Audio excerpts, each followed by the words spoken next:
Hi everyone, welcome to yet another edition of Hippo Brain, where we have hippo-sized conversations with hippo-sized brains. Our guest today, well, he started his life as a CA in Kolkata and is now, as you can see, he's the Israeli guy, your Israeli guy. And to talk about it, how that transformation happened, and what does our Israeli guy do, over to Jemith.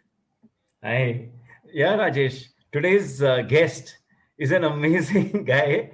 He's Saket and he's your Israel guy. And I'll tell you what happened. I met him of all places in Israel. So I was there on a trip trying to meet deep tech startups, etc. And I have a networking dinner. And there I see one more brown guy like me roaming around. And I'm like, "Tu kya kar raha hai? Tu kya kar raha hai?" The guy says, I run innovation, Onivation. I said, okay, what do you do? I get Israeli companies and I get them to scale in India. I'm like, what? Is that even a business profile? Is that even a business role? Is that even a business? What do you do like that? So he then explained that he practically removes like his from a shirt pocket a string of Rolodex kind of cards. Like, who do you want to meet? What is your business problem? You want this, you want this, you want this, you want this, you want cloud tech, you want deep tech, you want AI, you want simple web analytics, you want this, you want that, you want app analytics. I have all of them. And he's got deep understanding of all of them. He's got the solutions for all of them. And he's like, "Tu, give me your problem and I will give you the Israeli company." I mean, I'm like blown away with this guy. Next day, Rajesh, at 8 p.m. we meet him. Next day, I have 8 meetings set up with the top guys in Israel. And all of them, Saket is like, okay, you got to meet Jamit, you got to meet this guy, cut. And this was my induction into Saket, your Israel guy. And today we're going to understand what is this guy up to. And we were on the flight back and I'm like, तेरे education क्या है? तू करता क्या? तू यहाँ कहाँ से आया? And he's like, I'm a CA from Kolkata. And before I speak anything more, Saket, over to you. Explain to us how this guy from Kolkata became the Israel guy, your Israel guy. Wow, thank you. I really remember that evening. It was a lot of fun and a pleasant surprise to bump into you. So thank you, Rajesh. Thank you, Javed, for having me on the show. So my story is like every other Calcutta Marwadi who goes to St. Xavier's College, does BCom. And because there are lack of options, you have to do CA and you have to do CS. So I did all three, finished it when I was 21. You are even a CS. Yeah. Oh my God. Okay. It's easier to finish a CS because common. So add a degree to your name. So I did all those things, and then I realized that I never enjoyed auditing and accounting. I hated filing my income tax returns. I never liked papers, documentation. So there was this idea that can I set up a vada pav chain in Calcutta? So I spent a year on setting up a vada pav chain. It was called Ao Pao Khao. Uh, yeah, and I was so committed to it that I even started eating chicken. I wanted to launch a chicken vada pav. And over a period of time, I realized the business model didn't make sense. So I scrapped it. And then I tried my hands on different ventures. But one thing that happened because of the Vada Pav venture, I used to travel to Bombay, Pune, I meet a lot of people. I got exposed to the world of entrepreneurship or hustle. Uh, and that is when one of the conferences I attended, I met someone from the Israeli consulate. This amazing man called Tejinder Singh, who's a Punjabi and worked at the Israeli consulate. And he said, Israel is an amazing country, great innovation, great technology. Why don't you do something there? And believe me or not, I did not even know Israel as a country. My geography is really weak. And that's when I started researching. And the moment I started researching, everything about Israel is about technology. Like you Google Israel, it talks about technology, innovation, defense, agriculture. And I really got intrigued and started looking at what are the problems that they are solving. And over a period of time, I realized that all these Israeli companies do such amazing work, but they're going to the US for expansion because Israel is a very small country, like 9 million people. So they have to look for a market outside. Sadly, they were never looking at India uh, because India was very hard to penetrate. The culture is although similar in terms of religion and entertainment, but business cultures are very different, and they did not have patience. Israelis did not have the patience to deal with Indians. So I spotted that opportunity and I said, can I bring all the best companies from Israel and run their India business? So that's how the whole thing started. And I went to Israel for a trip, met hundreds of companies, figured one towards the end of the trip, which actually saves you cost on your AWS bills. It's a company called Spot.io, where you do a half an hour integration and it saves you 80% cost on your bills.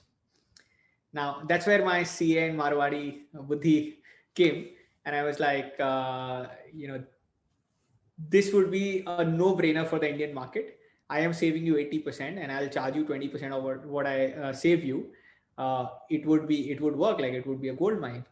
And that's how I started. I got back to India, hired a bunch of people, started selling, and here we are.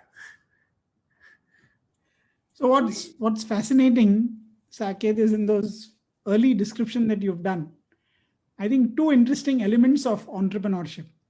One is the entrepreneur as a person who basically spots an opportunity, like you said, finds a gap in the market. Classic. I mean, you had very limited or very little experience in tech. When you figured out, okay, here is a gap, and like a true entrepreneur, you said, okay, this is something which I can fill. And the second, which I was reading in a book actually by Jim Collins on Beyond Entrepreneurship, is what he describes as the WHO luck, WHO. Okay. That's your meeting at the Israeli consulate. Okay, that sort of changed your life. Absolutely. And I think the one thing I would say is, luck played a big role. But then I I did a lot of hard work to get to those events. Yes. And that's a separate conversation. I'm happy to detail out like my intensity of conferences, the amount of visiting cards I have. Like I have 2 sacks full of visiting cards. That entire rack is full of visiting cards. And because of that hustle of, or urge of meeting people and learning from people, I constantly kept attending these events. And that's where I pounced on, someone from the Israeli consulate. So yeah, you're talking about the urge of meeting like a lot of people, constantly meeting, but Israel, okay, and Israel has its own sets of challenges. Now, when I met there, it was funny, but a lot of people were like me, slightly rude, happy to interrupt, get to business fast, and very low patience. And they believe in products that have very little requirement for support and tech. Yeah. I mean, not tech, but very little requirement for support. And Indians tend to like more support, want to talk a lot, want to build relationships. No, I saw very clearly when I went there, two different ecosystems. How did you manage to marry both? Because I'm quite sure neither Indians were ready for the Israelis and neither Israelis were ready for the Indians. Yeah, that's a great question. And I think that's my biggest IP, if you ask me. There's no real IP in my business, but that one piece. Historically, what I've seen is every foreigner, when they meet folks from India, we are very excited. So we go and promise the world that, I know this guy, I know that guy, and I will get you this much business before even delivering. Israel as a country, they don't trust anyone. Literally, like even if you're a best friend, they won't trust you unless you reach a certain level. So couple of things that worked for me, and I'll tell you how I bridged the gap. So I actually went and asked one of my board members, Ellie Wortman, that you introduced me to Spotinst. At that time, I did not even know what cloud was. Cloud was cloud for me. So what made you get me that intro? And he said that the first thing that I felt was you were always smiling, and you look like an innocent guy, and I thought you can be trusted. So maybe my face worked for me, and the fact that I smile. The second thing he said that you seem like a guy who did not overpromise, um, but would deliver. Uh, so with Israelis, what work is under promise and over deliver. So the first company that I got into India, they also knew that I'm an accountant, and I have zero connections in the tech world, and I don't understand tech at all. But the hustle I made, the effort I made to help them, get their first customer, was very visible, and that is how I got into the good books of these guys. Um, Once I got into the good books of these guys, that is when I started telling them this is how you should look at India as a market. A lot of foreign companies have a certain perception about India, or Indian companies have perception about US and Israel. Um, as a function of respect, I was able to command that fact that you got to have patience when you're working with India. You got to follow up a little more, not be aggressive, not be so direct. When an Israeli founder invests, say, a few weeks in a POC with an Indian customer, sometimes they get really itchy. Like, why aren't they taking a decision? So I got to tell them that, calm down, and this is how Indian system works. So I played a very strong role of, a life coach, I would say, or a sadhu who was trying to create peace between the two people by asking them right questions and making them speak to each other in a more simplified manner. And that's how things worked. So, Saket, it's a two-sided platform, really, what you have built. Yeah. So Israeli deep tech companies on one side, and then the Indian B2C, B2B companies on the other side, really looking for technology. And Indian companies, the standard belief is that, look, any tech we can build. Yeah. So, कुछ भी है copy कर लेंगे, कुछ भी कर लेंगे, but software is anyway our sort of core competency in the country. How did you manage to persuade Indian companies that this tech that you're bringing from Israel, from the Israeli companies, really can make a big difference to them, and something which they can't really do overnight? Yeah, so that's the biggest competitor I have, build versus buy. And we go through it every day. There are so many CTOs who just refuse to accept that they don't need to build a CRM in-house. It's the most solved problem on earth. I came from a space of necessity, right? I didn't come from a very fancy family background or a lot of wealth. So I had to deliver results. Like, I had to first close deals so that I could generate revenue and survive.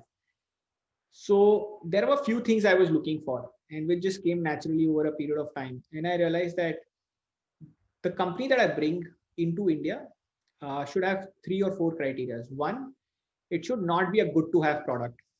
It should be a must have product, right? I was looking at stuff which is must have, where if I go to someone, he has to be a real idiot to say no to it. That true. Second, I was looking at stuff that is ROI driven. And third, which is very, very unique tech, which is very hard to replicate. When I look at these 3 criteria and I bring a solution, initially it was hard for me as well, because customers were like not willing to accept or listen, or some companies were not even willing to save cost, which just went against my entire childhood of being a Marwadi who says no to cost saving. But these 3 factors, the fact how I chose my product, really helped.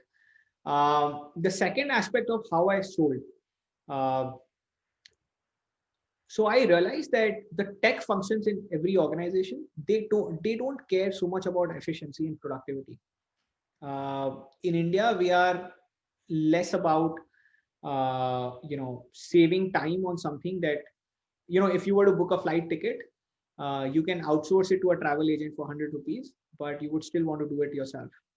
But anything that requires physical effort, like if you have to go and pick up food at the restaurant, you're willing to pay 50 rupees convenience fee. So I played that game of efficiency and productivity, and I started going to venture capital funds, who are the main guys who invested money in these companies. And I said, you've invested so much money in these companies, uh, and it's your money. This is one product that will take you 15 minutes, 30 minutes for your companies to integrate, and it'll save you this much money, right? Because it came from the investors, the founders of all these companies took us very seriously, literally like responses in an hour. And then because it came from the founder, the CTO had no option to but to implement. Um, so two aspects. One is how good your product is. Second is how good your approach to sell. So I straight away went to CFOs and venture capital funds, and they became my channel to drive sales faster. So it's interesting.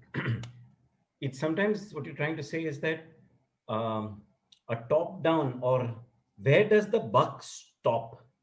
Because you're fundamentally driving a lot of efficiency and cost in that sense. Yeah. So thereby, if you speak to the CTO, so when you were doing these, did you see a lot of adoption with the startup ecosystem or the legacy firms, etc.? And how do both of them approach? What is your view on both of them? Yeah. So coming back to where I started, that I had to survive and I had to generate revenue. So I made a very conscious decision to not go after any of the enterprises. Because the moment I enter an enterprise, it is a 1 year long sales cycle. I just learned yesterday that we finally closed a deal with one of the largest insurance companies in India, and it took us 2 years. 3 months to do an NDA, 1 year to do a POC, and then another 6 to 9 months to close the contract, because the legal would not budge on smallest of things. So I made a decision that I would only go after companies that are also in the same mode as I am, survival, where they have to grow really fast. They have to raise the next round of funding, and not using good tech is not an option. Like not being productive, not being efficient, not being cost efficient is not an option. And that's what I chose. After a period of time, now that we've tapped almost all the big tech unicorns in India, we've reached a good space. Now is the time when we're going after enterprises, who take longer. But because of the credibility we already have, it's easier to now do enterprise deals also. So when I met you also, you had actually even flipped the business model. Yeah. You, instead of taking Israeli tech to India, you used to take Indians on a shopping jaunt to Israel. How did you chance upon that? And explain to our viewers and listeners, what is this that you did and how did you chance upon it? Rajesh, this is a very interesting story. Yeah, actually, I'll give you a recent story and then how it ties back to the thing. So last week I was in Gurgaon, and this was my first trip after 9 months of lockdown. So I met this customer, and we are pitching a QA product to him. We done 2 sessions with them, and they clearly accepted on the call that they like the solution, they want to move forward at some point, but for some reason they were just not taking a decision, they were just delaying it. Now, when I went to meet the customer, I realized that they asked me questions which were so fundamental to the product that I thought they understood, but they never, because they zoned out on the Zoom session. So the fact that I met them, it was like so much easier for me to convince them. Similarly, when I'm bringing Israeli companies into India, a lot of sessions, a lot of Zoom sessions happen, but when I take Indian founders to Israel, they actually meet these guys in person. They experience the culture, they experience the vibe. And that really built a lot of trust in Indian companies to work with Israeli companies. So I spoke about trust where Israelis want to work with India, but a lot of Indians also hesitate to work with a vendor who's far away. So that helped me build a lot of credibility. And another thing that added to it is like you said, that I set up 8 meetings within, like, say 10 hours of our meeting overnight, right? Um, that really attracted a lot of our customers, that we really knew our shit well. So when I'm in Israel, I bump into like 20 people on the road, and it shows that I know my subject so well that my customers are also able to trust me when they look at Israel as a as an option to work with. So these things kind of helped in a big way for us to take the truth to the source. So what's it? Run us through a typical way how you kind of see. It's very easy, and you make it sound like Saket, बहुत ही simple है. I went and met the VCs. VCs ने founder को बोल दिया, founder ने CTO को बोल दिया, और मेरा धंधा हो गया. I know for sure this is painful. I know for sure getting meetings are painful. I know for sure taking people India, you take a delegation to Israel is painful. Now I'm trying to pin you and say, come on, let us some of your secret sauce on how do you do these deals and how do you manage to get through the decision makers, because I can tell you for sure it's difficult. And Rajesh runs a very large enterprise sales firm, and he can tell you it's extremely difficult. So, Yeah. Saket, some of your secret sauce. I'd love to get Rajesh's thoughts on this. Would be amazing. It starts a lot with how you communicate, right? And I'll go very deep into some finer aspects, right? And I think these are very, very small aspects that really helped me. So the first being the audacity to think that you can reach out to anyone, or someone would talk to you. A lot of times we just feel that this guy is a celebrity. I'm from Calcutta, so when I would look at someone from Sequoia Capital or Axel, I would like think these guys are on cloud nine. Like, they are Shah Rukh Khan, and I cannot reach out to them. But then I realized that everyone is someone who needs something in life, right? You can always help someone or the other with anything whatsoever. So the audacity to think that you can give something to someone is a first step. The second is the way you give it, right? I realized that when I started working, I used to write really long emails. Like, my emails would be 2-pager long with a lot of drama and nice to meet you and XYZ. And then one day one friend told me that, you're working with Israelis, they just like to stick to the point. So tell them what you have on offer and what do you want, and don't make it more than 5 lines at the max, and put some numbers to it. That really resonated with me. So I never say nice meeting you now from now on, because I know how busy people are. I would straight away start with the agenda. This is what I have. This is what you want. And, let's work together. So all my communication became very crisp. I started approaching things at the big picture before details level, where I would show how working with us could help, or collaborating with me could help. So after the whole spirit of, saying, okay, I'm here to give you something, you got to have substance, right? So I made sure that whoever I approached, I was genuinely able to add value, right? It could be me offering a product or making an introduction. So I always loved connecting people. And that was one thing that really, really helped. Even if I'm not able to add immediate value directly, I would connect him or her to someone who can, right? So that was the third thing.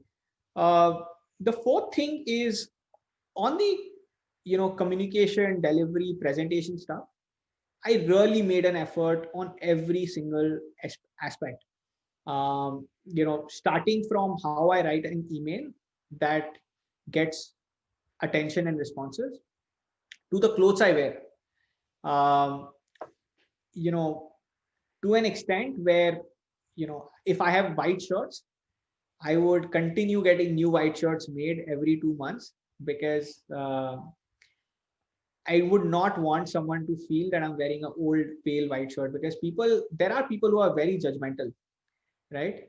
Um, and some people may think that you're not able to take care of yourself. How will you take care of, my business? So what I wore, um, uh, to, the kind of people I used to hang out with, all these things mattered. One thing was very interesting was that success attracts more success. Uh, so I consciously made an effort to be presentable, uh, to be able to fit in that ecosystem where all the successful people are. Um, and then lastly, I would say, are you as an at an overall level able to add value to the whole conversation and to the whole vibe, right? The fact that I smile a lot itself was one of the biggest reasons for me to get attention from a lot of people. They felt that, this guy is a positive, innocent guy, and it'll be good to talk to them. um, so these are few nuances that I feel are very, very, have been very helpful in me building good relationships. And to summarize, I would like to share one of my biggest learnings. This was something that I learned from a conference I attended. There's a friend of mine called Sam Cawthon, who's a celebrity motivational speaker, and he taught me something called "You're the average of 5 people you're surrounded by." This one learning I took very, very literally. I moved from Calcutta to Bombay because I felt that I'm able to have much better, deeper intellectual conversations with people here. Uh, I went to an extent where my office was on the same floor as SoftBank and Times Bridge, so that even if I'm out for a coffee break or to the washroom, I'm meeting the most intellectual people on that floor. So I specifically requested to the floor. Where I live, uh, a lot of you'll be surprised, but a lot of friends I have made in my life are people I've met in the left. And sometimes my friends call me a lift man. They think that I'm always in the lift. But all these small things you don't understand and appreciate, but plays a huge role. Like the kind of people you're with, even the flights that I book, I always make sure that I book the emergency exit seats, because I have noticed a pattern that all the successful people always take the emergency exit seats, and you get to meet someone, right? So the average of 5 people you're surrounded by also made a big, big impact in my life in the relationship building aspect. Fascinating, Saket. I think a lot of tips for budding entrepreneurs to basically take and build on. I want to change tracks a little bit. I think you've worked with cutting edge Israeli companies, deep tech Israeli companies, and you've worked with some of the tech unicorns in India. What are the similarities and differences that you found between these companies? I mean, at one sort of common thing is both are working in tech, but obviously there are differences between them. So, what's similar and what's different? Look, I think the average of 5 people in Israel and average of 5 people in India are very different. So in India, a lot of consumer companies are coming out because our population is very large. So naturally, any entrepreneur who thinks of an idea is trying to solve a consumer problem. Largely, if I'm talking at a macro level. In Israel, because the market is so small, they are looking to solve a problem which is impossible to solve. Like that's how they think. And can I make a suit that can make someone on the wheelchair stand up and walk again? Can I make a battery that can charge in 5 minutes? Because they are a very small population, 9 million, and for them to survive and make an impact, they have to solve a global problem, which is very deep tech oriented.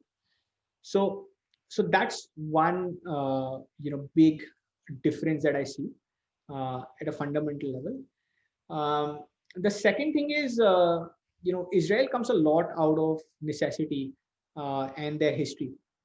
So I can share one small example, and maybe also share how I tie in the two countries together.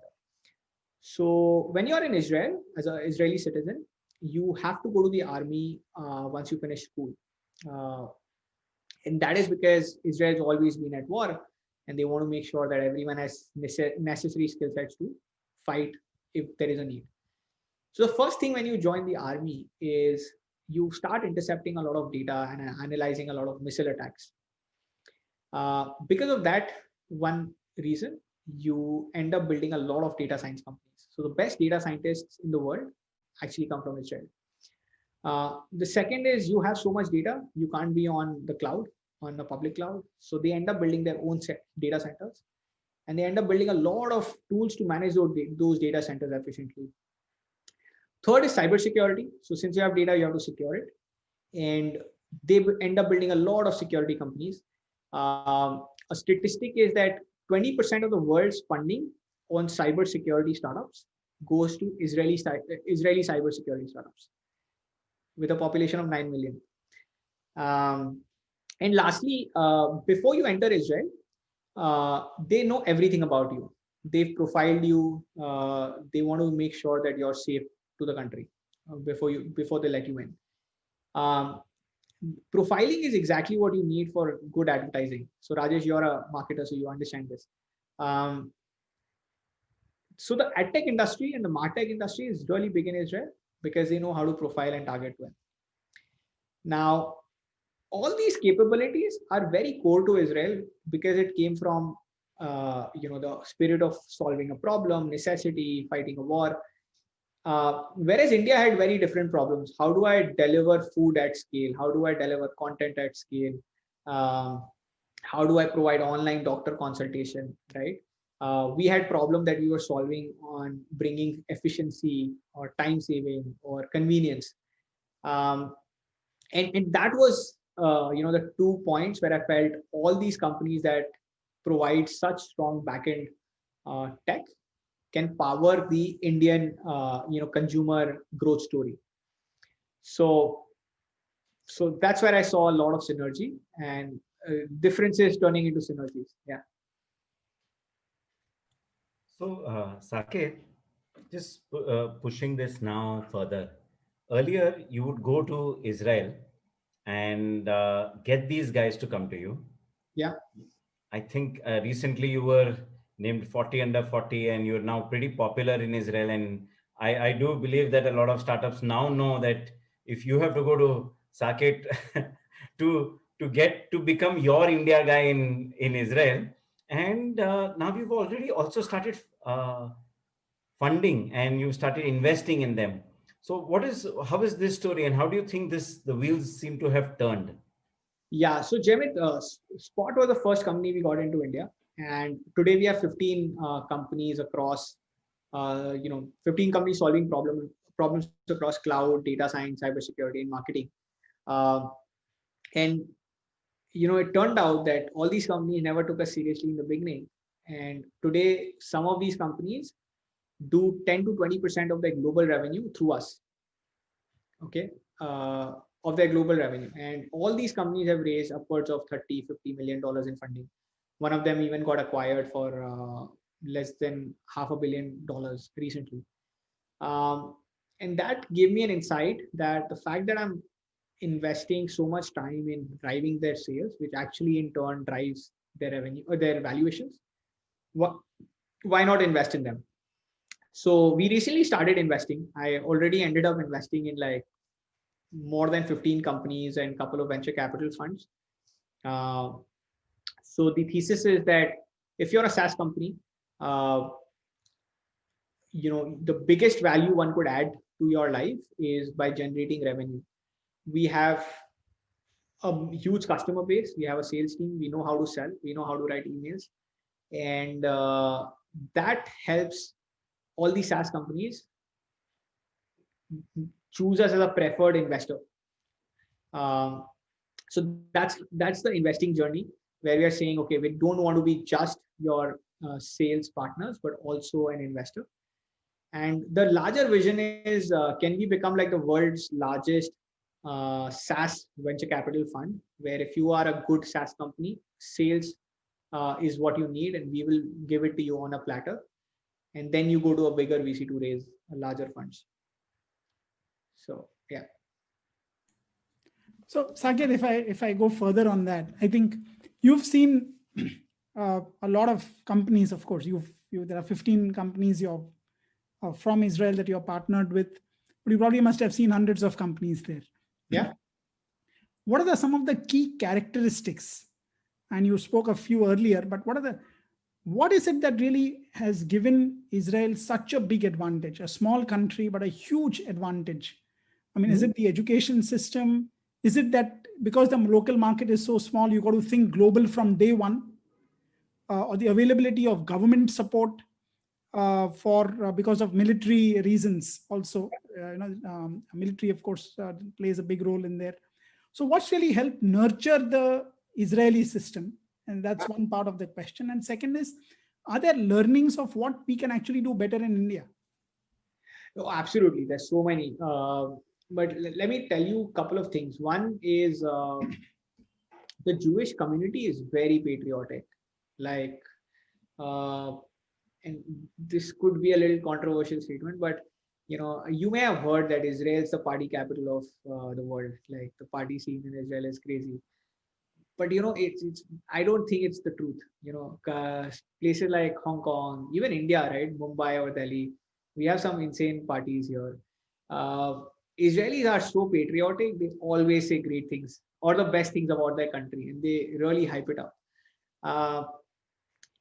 Similarly, the moment someone needs help, they're always available. So if you look at why is Israel so successful, because the Jewish community in the US is the strongest. Like the Jewish nationals power some of the largest tech companies in the world, and these guys are always there for support. It's like how a college alumni works, right? A college alumni network. So if you went to IMA and the other person went, you're always there to help. So I think that brotherhood is very strong. The second piece is the government support is extremely strong. Like there's an institute called the Export Institute. Their only job is to help Israeli companies export into other markets. And these are not normal people who are part of the payroll. These are very experienced guys, very expensive professionals who are deployed only for helping Israeli companies go outside of Israel. So government plays a very big role. The third thing is because of the edge they have on technology, the minds they have, they're able to attract a lot of investors or attention from outside of Israel to encourage them to continue, innovating. So capital is endless for them. And lastly, coming back to the whole average of 5 people you're surrounded by,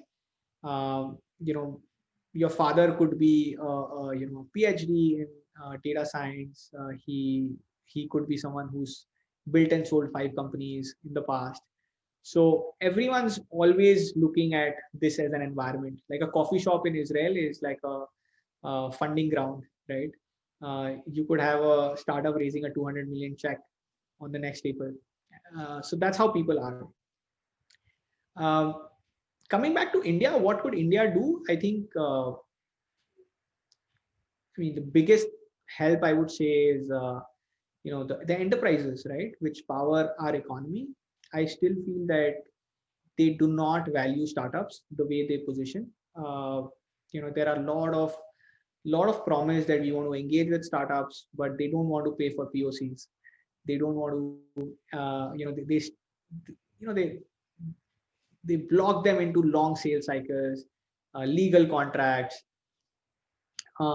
If you're a startup, you really need revenue, right? When I started, I really needed revenue desperately.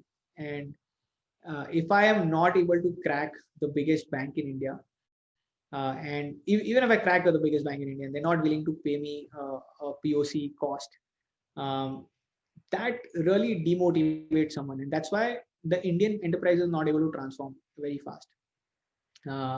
So I think a lot of encouragement is needed from enterprises and investment so that the startups can evolve faster than just a token, scene that we are there to help. Government, definitely, I feel government, could do a lot of changes in the regulations and policies so that the tax laws are more efficient for a startup or less complicated. Sometimes you invest so much time in figuring out your licenses, right? Forming a company takes 10 days or less, but getting a trade license could take you 2 months, right? So those small nuances around efficiency, right? How do I do lesser compliances when I build a company so that I can focus on building revenue, could be very important. And third, I think as a community, all Indians should help Indians. We have a massive community in the US. If you're a SaaS founder, can all the Indian CEOs really support the Indian SaaS community to, become their first customers, endorsers? That would be great and magical. You made a strong case for patriotism, Saket, and I kind of agree. So when my also sense of Israel was that very strong brotherhood. So they are very cutthroat in competition, but at the same time the brotherhood is very strong, and they want to help each other, and they want to have these ties that cross continents. Yeah. But what you've also said, and I find very, very interesting, and being a large enterprise employee myself, I think some of those learnings are also very real. So long sales cycles and POCs and free POCs tend to kill innovation. Saket, so what is it now? Now that I'm talking with you, I also realize that I just not need to learn what Israelis do. What is it that the enterprise need to understand how the startups do? What is the key differences? What do you think? Three things you want enterprises to do, and they'll probably get the digital transformation piece, man. Oh wow, I would love to really see this happening someday. But Short of taking an axe and killing us, what will you do? yeah, look, the first thing is just try. I mean, what stops you in trying? It's so many times we made so much effort in just going through meetings and contracts and NDAs. Just like, this is a product from our own country. This is a decent guy. They are trying to do something cool.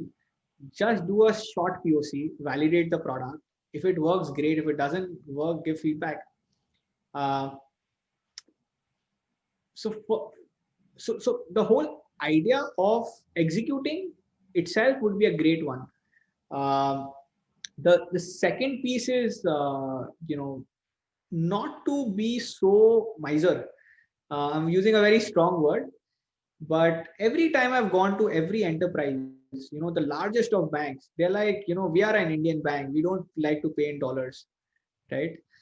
And it is annoying because I am getting your product which adds value to your business much more than what I'm charging you, but you're not looking at the value, you're looking at the cost, right? So when I started selling Spot, the business model was, we will save you 80% and charge you 20% of what we save you. The large enterprises used to counter me and say, we will only pay you 5%. And the funny thing is, there were companies who spent 2 months negotiating with us.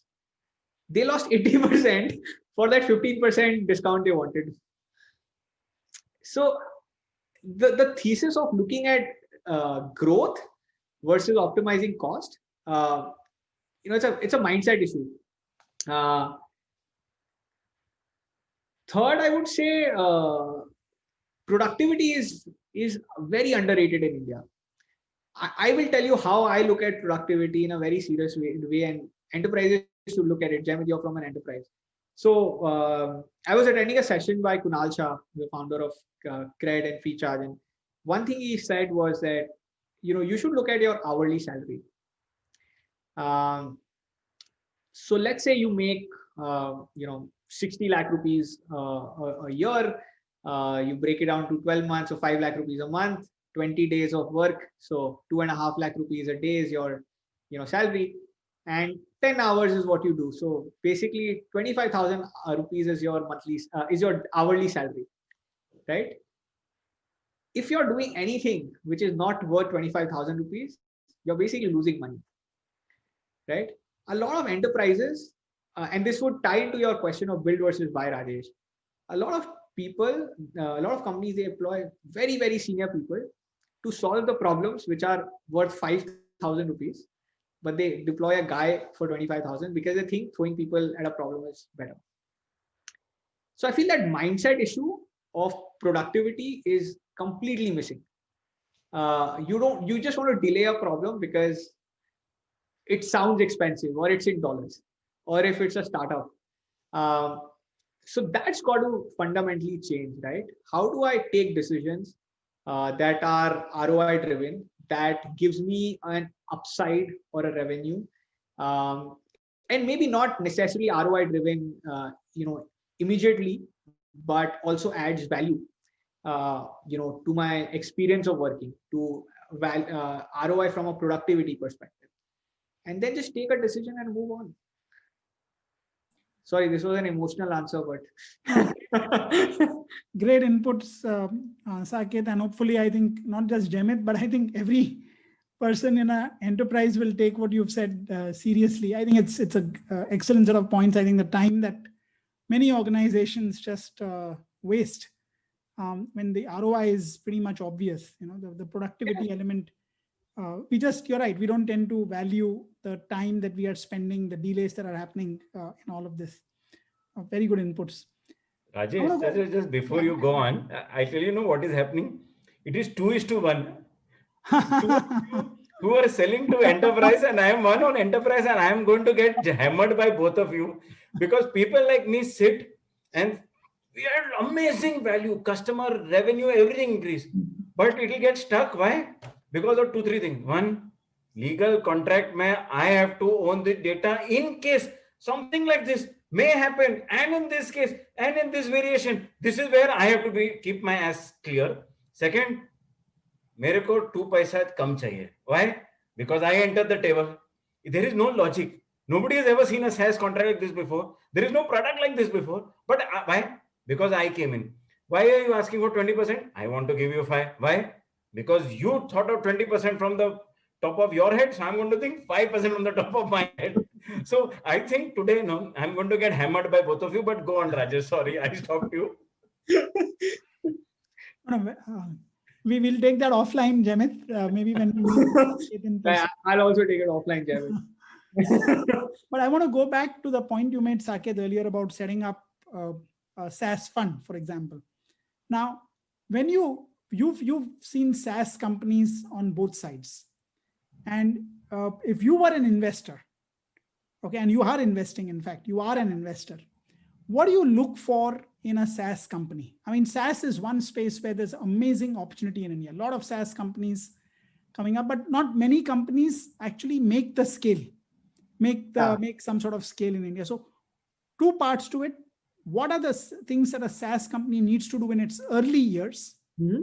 And what do SaaS companies need to do to scale up? I think so 2 parts to the question. Sorry. So the first question is, what do I look for in a SaaS company? Yeah. So what does a SaaS company need to be to attract you? So what does the SaaS company needs to do in its early days? Okay. And imagine you're running a growth fund. What would you look for in a SaaS company so that it can scale up rapidly? Okay, that's a great question. And, I don't only look for these aspects when I'm investing, but also when I'm selling, I'm doing a JV. And that's actually very important because a SaaS company's success depends on their channel partners. And if that is not right, then it's very hard to scale. So a couple of things. The first thing I learned when I started selling is something, and this is over and above what I've already shared, must have ROI. One thing was the biggest realization is integration time. If I find a product that takes more than a day or 2 to implement, then you're just stuck. People are just saying, I don't have bandwidth. Jemit will come and say, I have too many things on my plate. Let's pick it up next quarter. So you got to find a product that is very DIY, very easy to implement, and super easy to understand and train. I remember meeting one of the founders of Zoho, and he shared that they have a separate team of 10 people, and their only job is to figure out how do they make integrating Zoho super simple. That's their only job, because if your entry point is easy and seamless, then it becomes very easy to demonstrate results. That's what happened with Spotinst. When a CTO would say, I don't have bandwidth, I would just say it would take you half an hour, right? And in half an hour, if I'm not able to do it, you don't take it. And I proved it. So they had no option but to take it. So that is a very important nuance. Second thing I look for is the product something which can attract a higher average contract value? So there can be products where you're solving a very good problem for a customer, but it's not big enough for him to pay you a lot of money. So I typically look for a SaaS company. Let's say, imagine they go to a Hotstar as a customer. The minimum revenue they should be able to generate from a company like Hotstar should be $250K. Or a company like $250. $250,000 a year, right? Or if they are going to a company like, say, Myntra, they should at least do 150 to 200K. This is very important. Why? Because the effort required to sell is the same if you're selling to a company which will give you $50,000 or $150,000. So can you build a product in a category which commands that kind of revenue? CleverTap is a very interesting example. No matter what, you have to start with a 50K deal. Bare minimum, more or less, for a decent scale company, and they go up to $500,000 to $1 million deal, even in a country like India. So that is a second very interesting thing I feel is important. Third thing I look for is build versus buy. Is the product something that can be easily built in-house? Is extremely hard to build in-house or moderately hard? And who are the target audience? So am I going and selling the product to a VP of R&D, VP of engineering, VP of product, or data science, or the CTO and CEO? I typically look for a product which is more CEO friendly, because hard truth in India is every decision is taken by the owner and the CEO. So can I find a product which grabs the attention of the founder? That would be my first preference, then the CFO, then the CTO, and then the engineering folks.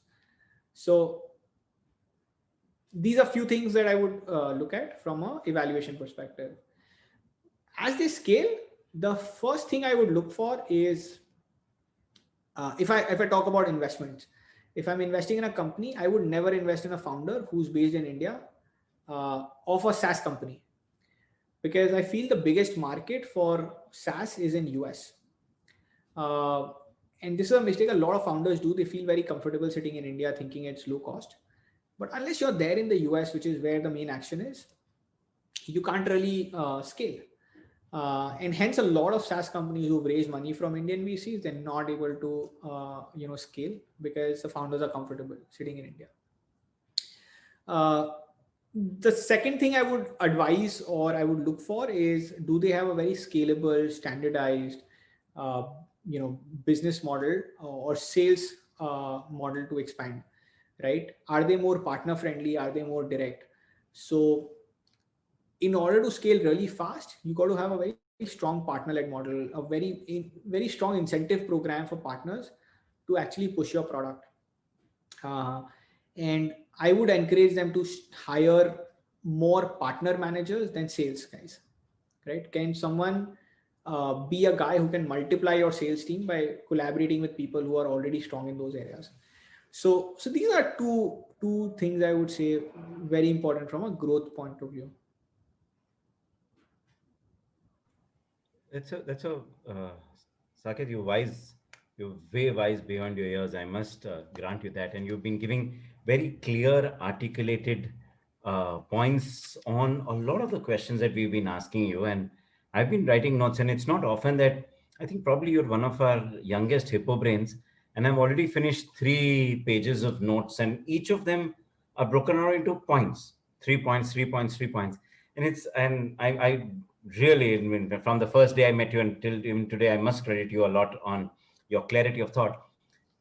Just to as we go towards the end, a few questions on, now that you're obviously young and you've scaled reasonably well.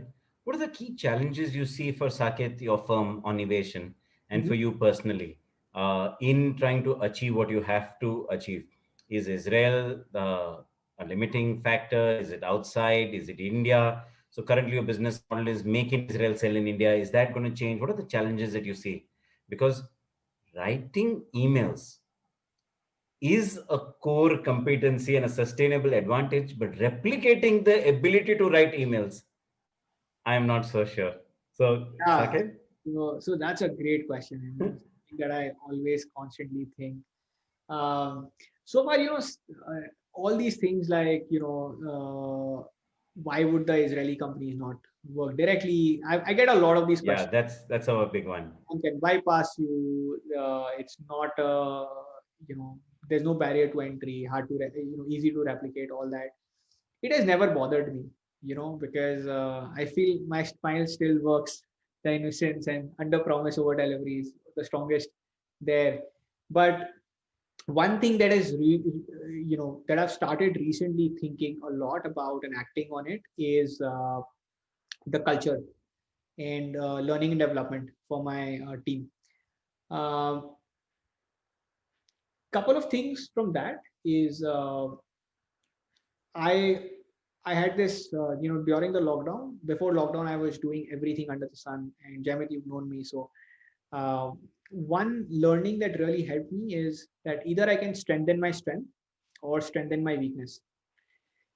Usually, the mindset is to always strengthen your weakness. But this time, I consciously made an effort. I said, I got to strengthen my strength, which is relationship building. Right? I'm really good at that. I'm really good at strategy, thinking, big vision. So everything I was weak at, right, which is sales, day-to-day operations, and executing and follow-ups. I started building a team where those guys are strong on the. For them, the strength is day-to-day operations process. So the ability to dissect that piece played a huge role. Like, just not to intervene on things that you're not strong at, and only laser sharp focus on one aspect. So always find people for doing things that you're not good at. Once I solved that challenge, my immediate problem was, how do I train them? How do I part the same culture? And I can share an experience. I'm a big fan of the Oberoi group of hotels. Uh, I went there in January to stay at Oberoi Rajvilas in Jaipur, and there were two learnings that came out. It fundamentally changed things for me. One was that in India you never expect, or generally, like, the tendency is that you're not expecting 100 out of 100 in a service. You're okay with 80. You mentally assume that kuch na kuch, there's something that's going to go wrong, and you have to be okay with it. Oberoi was 150 out of 100. They overdid things. Like, there was a good morning with flowers written outside my room. At night it changed to good night. I wanted coconut water at 8:30. Once I told them, the next day it just came. And you know everyone in the restaurant knew my name. They remembered it till the time I was there. The second thing was, there was a very strong sense of similarity of culture, right from the guy who opened the door of my car to the guy who was cutting the grass, and the general manager. They were all smiling. They were all like there for the brand. So I recently was in Gurgaon, and I spent 2 hours with the GM of the Oberoi Gurgaon, and I was, asking him, like, how do you guys do it? And that is when I learned a lot about the culture part. Uh, the culture is like the biggest thing that you need to build in an organization. Uh, how do you find the right people is super important, but how do you work with them? How your interpersonal relations, how do you build a strong team dynamics, is something I feel is a big challenge for me to solve.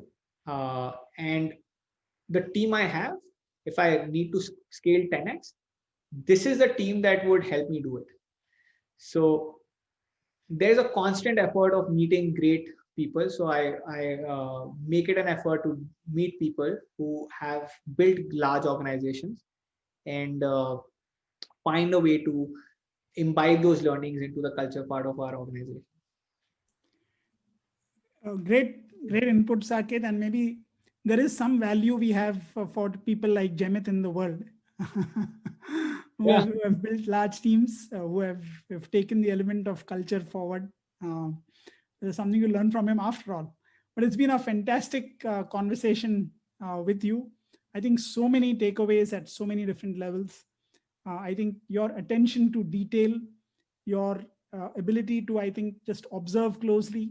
How do you make yourself better? How do you make the people around you better? How do you keep pushing the envelope? I think you've come a long way just in the 4 years that you've been running Onivation. Fantastic learnings, I think, from you. Over to you, Jemith.